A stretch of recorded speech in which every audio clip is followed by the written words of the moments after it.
Bismillahirrahmanirrahim. Assalamualaikum warahmatullahi wabarakatuh. Waalaikumsalam warahmatullahi wabarakatuh. Oke, gimana kabarnya kalian anak-anak? Baik. Alhamdulillah. Oke, hari ini kita akan belajar mengenai strategi merek. Nah, masih ingat gak sebelum belajar strategi merek materi apa?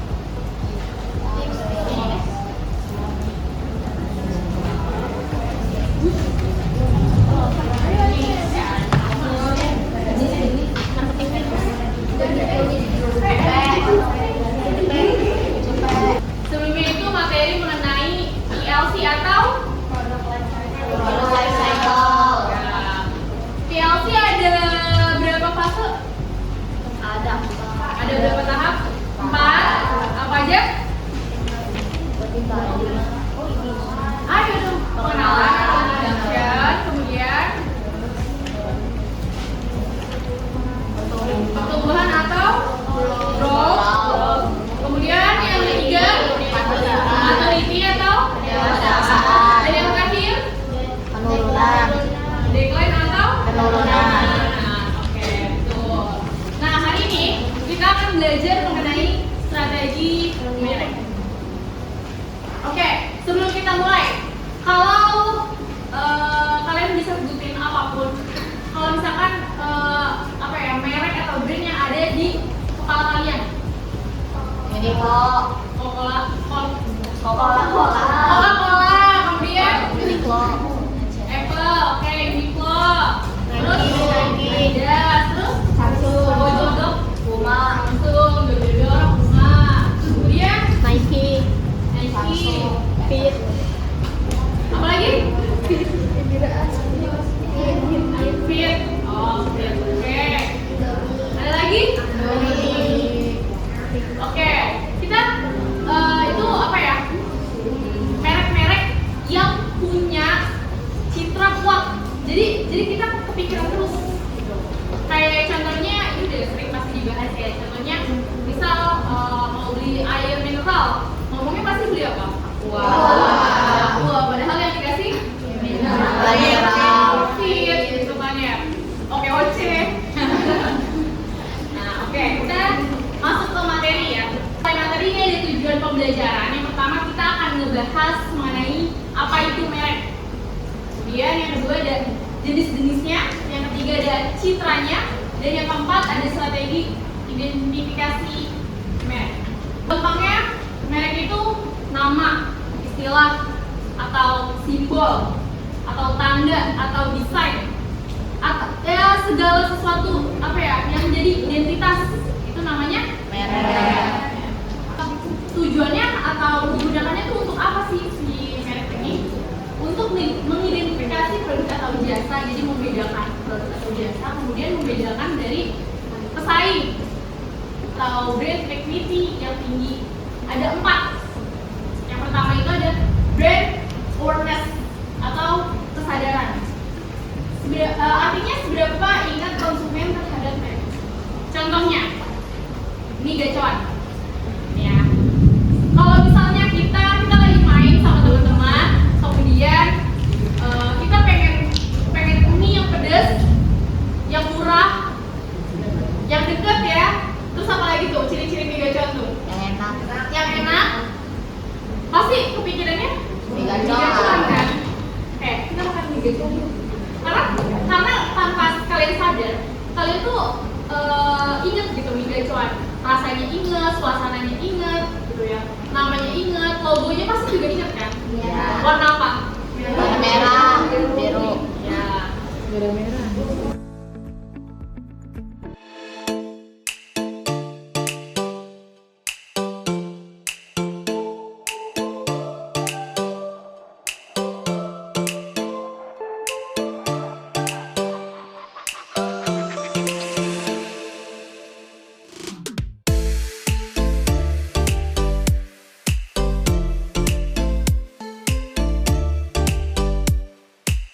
Jadi tugasnya ialah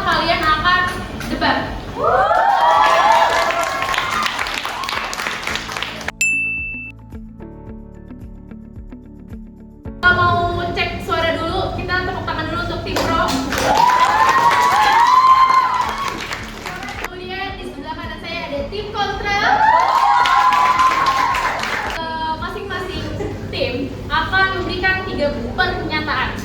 Bisa dimulai dulu oleh tim pro dalam waktu 3 menit. Menyampaikan dari kelompok pro.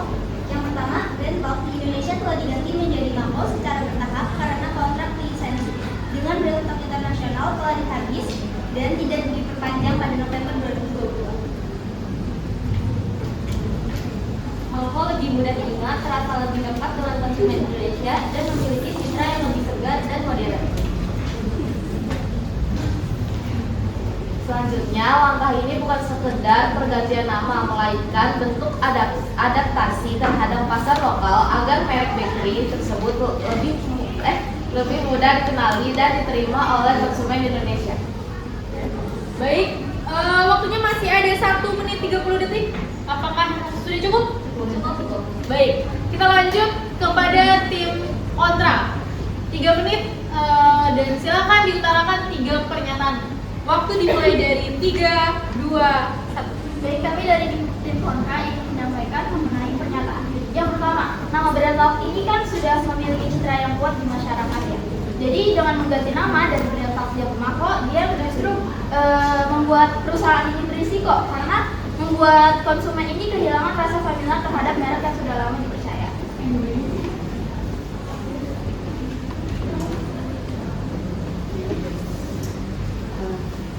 Nama Mako tidak mencerminkan identitas bakery karena nama ini tidak memiliki hubungan langsung yang menggambarkan dengan roti atau kue.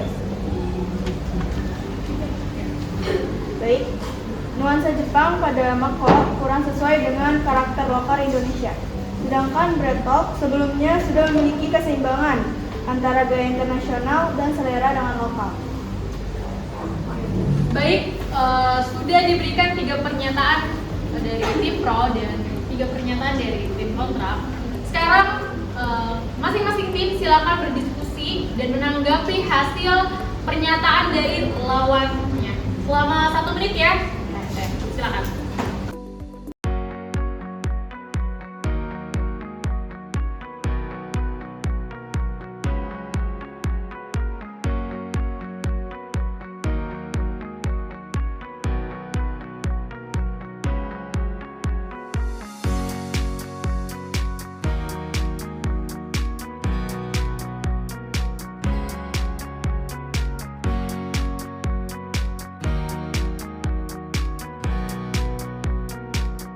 Baik, dari hasil diskusi atau debat kalian, pemenangnya ialah tim kontra.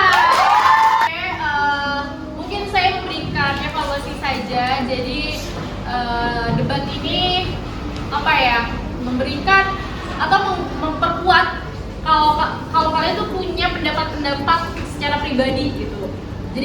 Jadi kan membuat kalian mikir kan gitu. Nah, dengan saya sebagai moderator itu menjadi penengah atau kalau nggak ada saya kan ya, dan kalian kan teman nih sebenarnya, terus nanti malah berantem,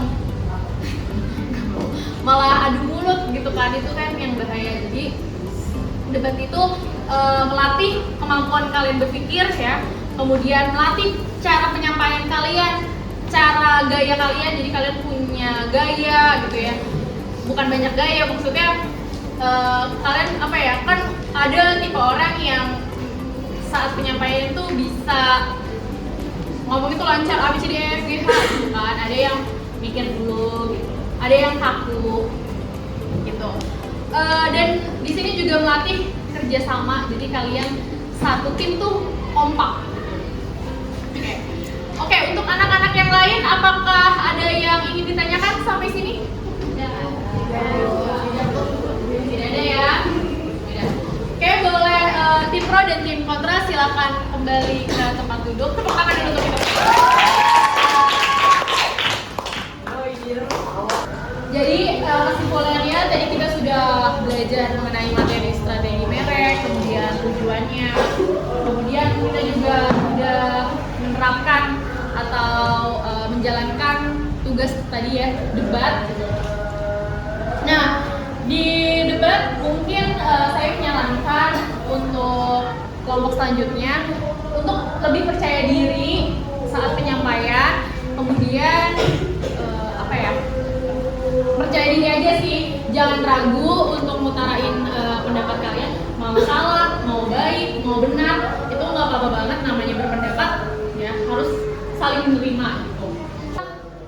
Karena ini sudah jam pulang juga, kita berdoa dulu, boleh disiapkan berdoa? Bersiap. Sebelum pulang, karena ini kita berdoa dimulai.